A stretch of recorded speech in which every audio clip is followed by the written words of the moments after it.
friends, welcome to my YouTube channel Maths Edutainment, Maths Education with Entertainment। आज हम इस video में 10th class का चैप्टर इलेक्ट्रिसिटी जो है उसको डिस्कस करेंगे।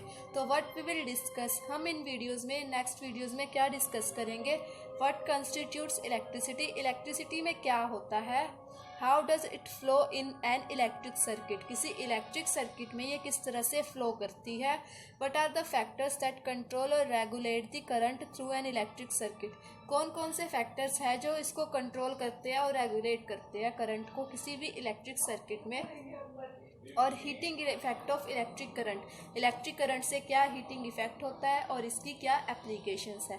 तो फर्स्ट टॉपिक हम शुरू करते हैं electric current and circuit, means electric current and electric circuit, हम दोनों के बारे में पढ़ेंगे। If the electric charge flows through a conductor then we say that there is an electric current in the conductor. क्या बोल रहा है कि अगर इलेक्ट्रिक चार्ज फ्लो करे किसी कंडक्टर में से तो हम क्या बोलेंगे कि उसके अंदर करंट फ्लो कर रहा है। सिर्फ कंडक्टर के केस में, क्योंकि हमें पता है कि insulators does not conduct electricity, तो कंडक्टर्स के केस में अगर उसमें से इलेक्ट्रिक चार्ज फ्लो करता है तो हम बोलेंगे कि उसके अंदर जो है इलेक्ट्रिक करंट फ्लो कर रहा है। डेफिनेशन ऑफ इलेक्ट्रिक सर्किट, अब इलेक्ट्रिक सर्किट क्या होता है उसकी डेफिनेशन के बारे में हम पढ़ते हैं। A definite and closed path of N electric current is called an electric circuit. क्या बोलता है कि एक डेफिनेट और क्लोज्ड मतलब कि वो कहीं से भी टूटा हुआ नहीं होना चाहिए, ओपन नहीं होना चाहिए, of N electric current is called an electric circuit. अगर इलेक्ट्रिक करंट एक डेफिनेट और क्लोज्ड पाथ में मूव कर रहा हो तो हम बोलेंगे कि वो इलेक्ट्रिक सर्किट है। If the electric circuit is broken, और अगर इलेक्ट्रिक सर्किट हमारा ब्रोकन हो मीन्स टूटा हुआ हो, इसका मतलब ये है कि current will not flow in the circuit, कि उसके अंदर से जो करंट है वो फ्लो नहीं करेगा। ये मैंने एक सर्किट की आपको डायग्राम दिखाई है जिसमें ये हमारे पास एक बल्ब है, ये एक एमीटर है, ये एक की है, ये बैटरी है और ये करंट फ्लो कर रहा है इस डायरेक्शन में। अब हम देख सकते हैं कि पूरा जो है क्लोज्ड सर्किट है, कहीं से भी ब्रेक नहीं है। आप सोचोगे कि शायद ये यहाँ से ब्रेक है क्योंकि बीच में लाइन नहीं है, तो ये की है। की यहाँ पे क्या फंक्शन करती है, जो हमारे घर में एक स्विच का काम होता है वही काम यहाँ पे ये की करती है। मीन्स स्विच ऑन करने से जैसे इलेक्ट्रिसिटी जो है उस इक्विपमेंट में आ जाती है जिसका वो स्विच होता है, वो चलने लगता है, उसी तरह से इस की को क्लोज करने पर ये चलने लगेगी, ओपन करने पर सर्किट ब्लॉक हो जाएगा, इसमें करंट फ्लो नहीं करेगा। नेक्स्ट हमारा टॉपिक है इलेक्ट्रिक करंट। इलेक्ट्रिक करंट क्या होता है, बेसिकली तो मैंने बता दिया कि जब चार्ज फ्लो करेगा किसी कंडक्टर से तो हम बोलेंगे कि उसके अंदर इलेक्ट्रिक करंट है। इलेक्ट्रिक करंट को हम डिफाइन कैसे कर सकते हैं, amount of charge flowing through a conductor in unit time, कितने टाइम में कितना करंट जो है उस सर्किट में से, उस कितना चार्ज जो है उस सर्किट में से फ्लो कर रहा है, उस कंडक्टर में से फ्लो कर रहा है, उसको हम बोलेंगे इलेक्ट्रिक करंट। इसकी एक और डेफिनेशन भी है, electric current is rate of flow of electric charges. Electric current क्या है, rate of flow of electric charges, कि कितना इलेक्ट्रिक चार्ज फ्लो कर रहा है किसी कंडक्टर के अंदर, उसको भी हम क्या बोल सकते हैं, इलेक्ट्रिक करंट। अगर हम मेटालिक वायर का केस ले तो उसमें हमारे पास electron constitute the flow of electric charge. तो इलेक्ट्रिक चार्ज हमें पता है कि अब बार बार ये इलेक्ट्रिक चार्ज आ रहा है, इलेक्ट्रिक चार्ज से करंट है, इलेक्ट्रिक चार्ज फ्लो करेगा तो मतलब करंट फ्लो करेगा। तो अब जो ये इलेक्ट्रिक चार्ज है हमें पता है ये बेसिकली दो तरह के होते हैं, पॉजिटिव एंड नेगेटिव। तो कौन सा चार्ज फ्लो करेगा तो इलेक्ट्रिक करंट फ्लो करेगा, ये भी तो देखना जरूरी है।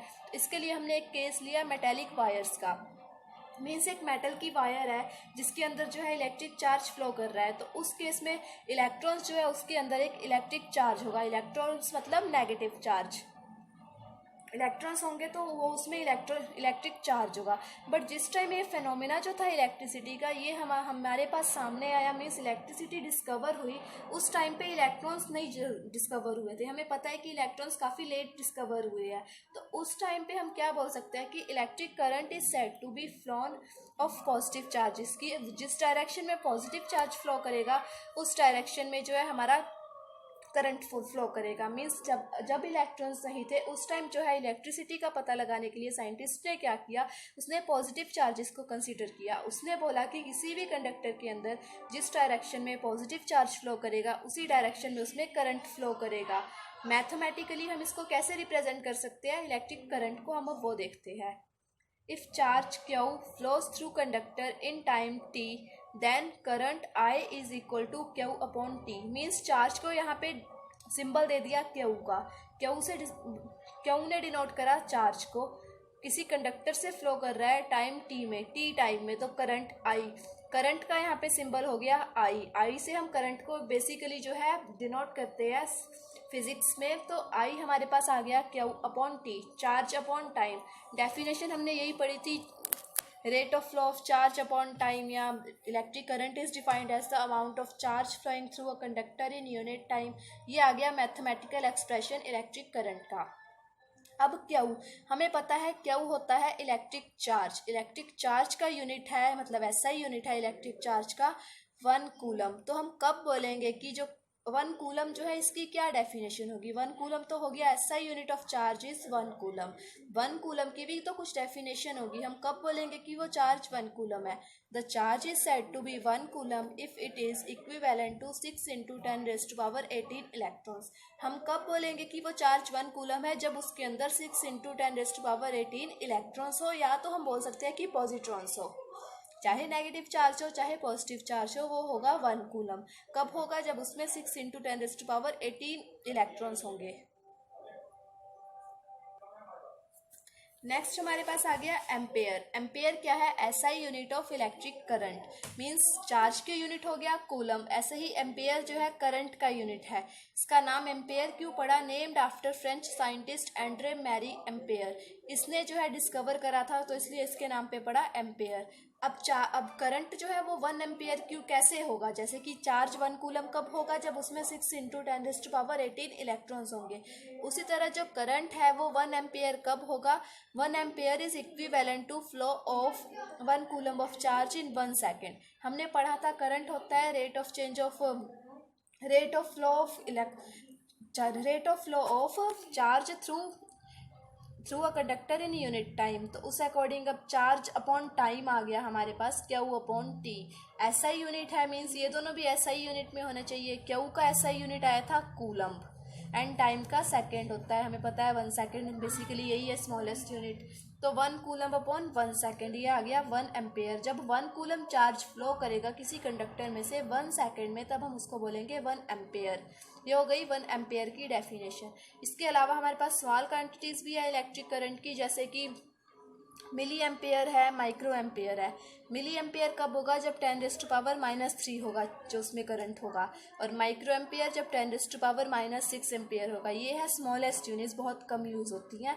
नेक्स्ट अब हम पढ़ेंगे, मतलब अगर हम इलेक्ट्रिक करंट की बात करते हैं तो हमें कैसे पता चलेगा कि किसी चीज़ के अंदर इलेक्ट्रिक करंट है। उसको टच करके तो हम बता नहीं सकते, क्योंकि टच करेंगे तो हमें शॉक लग जाएगा। तो उसको पता करने के लिए एक डिवाइस है, and the device used to measure electric current is ammeter. उस डिवाइस का नाम है एमीटर। एमीटर एक ऐसा डिवाइस है जो मेजर करता है कि किसी भी इलेक्ट्रिक सर्किट में जो है कितना करंट है, और इसको हमेशा इलेक्ट्रिक सर्किट में जो है हम सीरीज़ में कनेक्ट करते हैं। वो क्यों करते हैं वो हम बाद में पढ़ेंगे नेक्स्ट वीडियोस में। इसी के साथ हमारा ये टॉपिक यहाँ पे कंप्लीट हुआ। नेक्स्ट वीडियो में हम इस चैप्टर को आगे कंटिन्यू करेंगे। अगर आपको मेरी वीडियो अच्छी लगी तो मेरे चैनल को सब्सक्राइब करें और मेरी वीडियोस को लाइक और कमेंट भी करें।